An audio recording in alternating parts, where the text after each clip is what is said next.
Welcome to our continuing series, Fine Poetry, Poems that Touch Deeper Chords. Cornad, Aiken, 1889 to 1973, Part 1. Early years. Aiken was the son of wealthy, socially prominent New Englanders, William Ford and Anna Potter Aiken, who had moved to Savannah, Georgia, where his father became a respected physician and brain surgeon. Then something happened for which, as Aiken later said, no one could ever find a reason. Without warning or apparent cause, his father became increasingly irascible, unpredictable, and violent. Finally, early in the morning of February 27, 1901, he murdered his wife and shot himself. According to his own writings, Aiken, who was 11 years old, heard the gunshots and discovered the bodies. He was then raised by his great-aunt in Massachusetts and was educated at private schools and at Middlesex School in Concord, Massachusetts, then at Harvard University, where he edited The Advocate with T.S. Eliot, who became a lifelong friend and associate. Aiken's earliest poetry was written partly under the influence of a beloved teacher, the philosopher George Santayana. This relationship shaped Aiken as a poet, deeply musical in his approach and, at the same time, philosophical in seeking answers to his own problems and the problems of the modern world. Adult years. Aiken was strongly influenced by symbolism, especially in his earlier works. In 1930, he received the Pulitzer Prize for Poetry for his selected poems. Many of his writings had psychological themes. He wrote the widely anthologized short story, Silent Snow, Secret Snow, 1934. His collections of verse include Earth Triumphant, 1911, The Charnel Rose, 1918, and In the Hanging Gardens, 1933.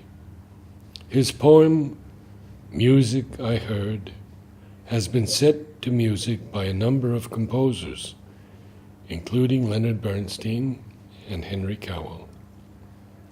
Other influences were Aiken's grandfather, Potter, who had been a church preacher, as well as Whitman's poetry, which was freestyle.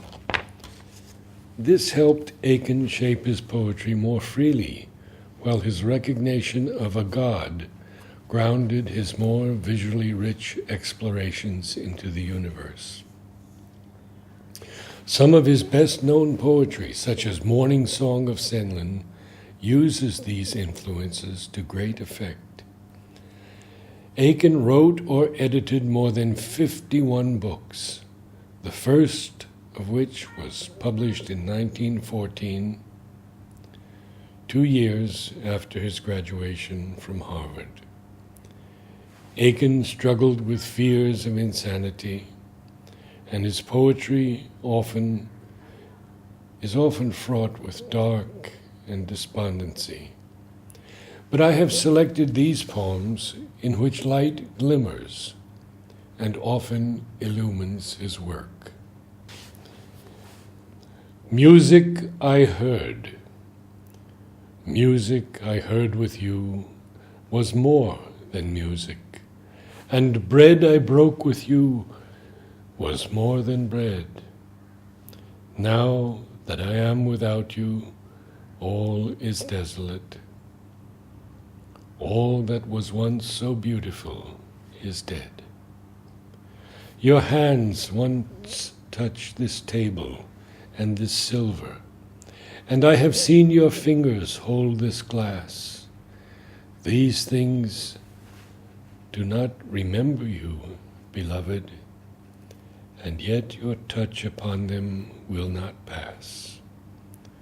For it was in my heart that you moved among them, and blessed them with your hands and with your eyes. And in my heart they will remember always, they knew you once, O beautiful and wise. The room. Through that window, all else being extinct, except itself and me, I saw the struggle of darkness against darkness. Within the room it turned and turned, diving downward.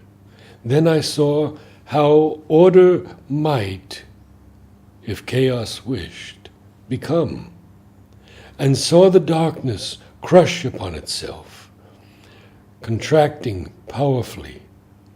It was as if it killed itself slowly and with much pain. Pain. The scene was pain, and nothing but pain. What else?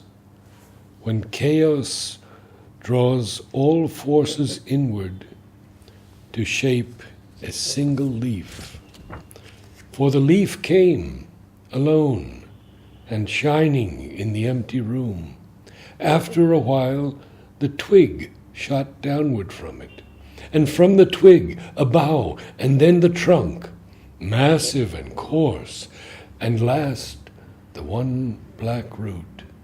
The black root cracked the walls, boughs burst the window, the great tree took possession, tree of trees. Remember, when time comes, how chaos died to shape the shining leaf. Then turn, have courage, wrap arms and roots together, be convulsed with grief, and bring back chaos out of shape. I will be watching then as I watch now. I will praise darkness now, but then the leaf.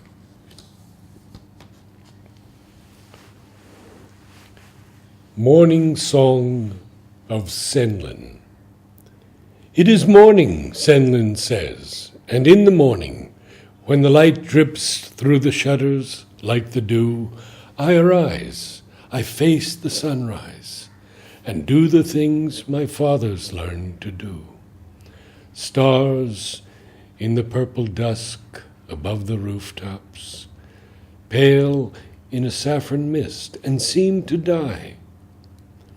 And I myself, on a swiftly tilting planet, stand before a glass and tie my tie.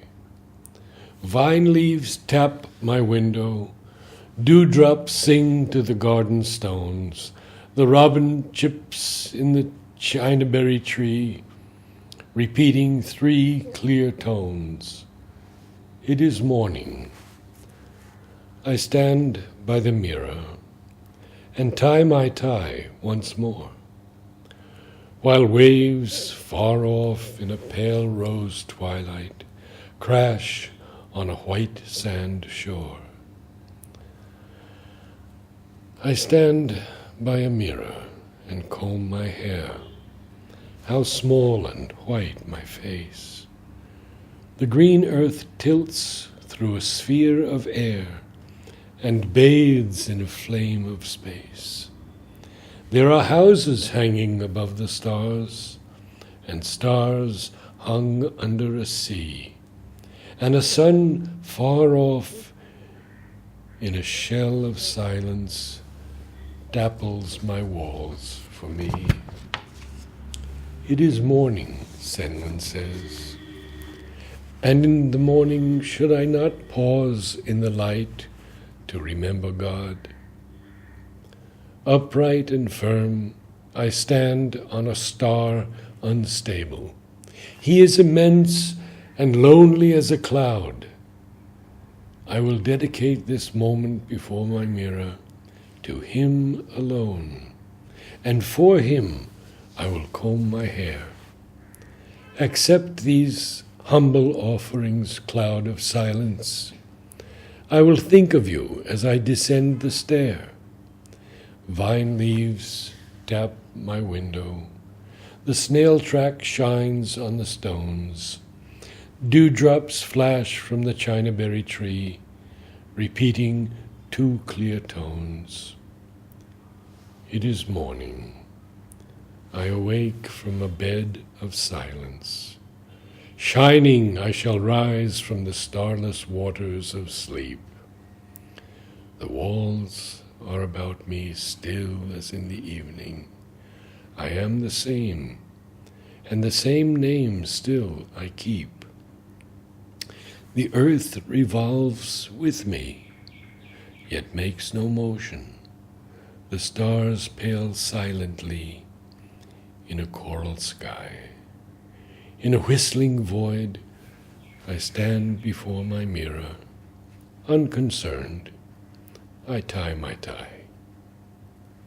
There are horses neighing on far-off hills, tossing their long white manes, and mountains flash in the rose-white dusk, their shoulders black with reins. It is morning. I stand by the mirror and surprise my soul once more. The blue air rushes above my ceiling. There are suns beneath my floor. It is morning, Cynllun says. I ascend from darkness and depart on the winds of space, for I know not where. My watch is wound, a key is in my pocket, and the sky is darkened as I descend the stair. There are shadows across the windows, clouds in heaven, and a God among the stars. I will go thinking of him as I might think of daybreak, and humming a tune I know. Vine leaves tap at the window. Dewdrops sing to the garden stones. The robin chirps in the chinaberry tree, repeating 3 clear tones. Multitudes turn in darkness. The half-shut doors through which we heard that music are softly closed. Horns mutter down to silence. The stars wheel out. The night grows deep. Darkness settles upon us. A vague refrain drowsily teases at the drowsy brain. In numberless rooms we stretch ourselves and sleep. Where have we been? What savage chaos of music whirls in our dreams? We suddenly rise in darkness, open our eyes, cry out, and sleep once more. We dream we are numberless sea waves, languidly foaming a warm, white, moonlit shore, or clouds blown windily over a sky at midnight, or chords of music scattered in hurrying darkness, or a singing sound of rain. We open our eyes and stare at the coiling darkness and enter our dreams again.